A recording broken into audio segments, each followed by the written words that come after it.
आम ओडिशा आम भाषा नृत्य संस्कृति कला और परंपरा खाद्य आम माटीर महापुरुष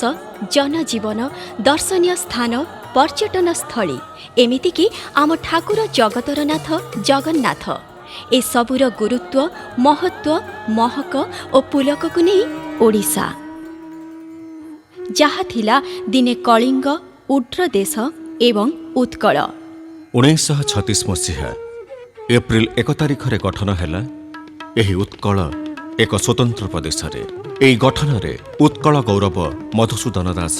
उत्कलमणि गोपबंधु दास महाराजा कृष्णचंद्र गजपति पंडित नीलकंठ दास व्यासकवि फकीर मोहन सेनापति कविवर राधानाथ राय स्वभाव कवि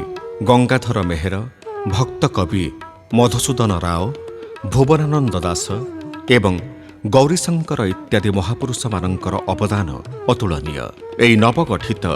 उत्कल देशर प्रथम सम्मिलनी रे मधुबाबू डाकरा देले एही सम्मिलनी जाति प्राण सिंधु कोटि प्राणबिंदु धारे तोर प्राणबिंदु मिसाई दे भाई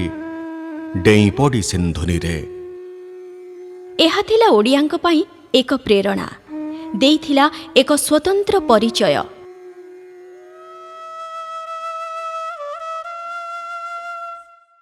कांत कवि लक्ष्मीकांत महापात्रंक भाषारे ओडिया माने गाई उठिले वंदे उत्कल जननी वंदे उत्कल जननी वंदे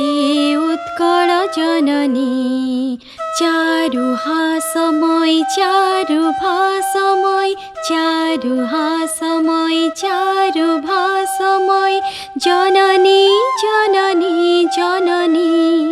वंदे उत्कल जननी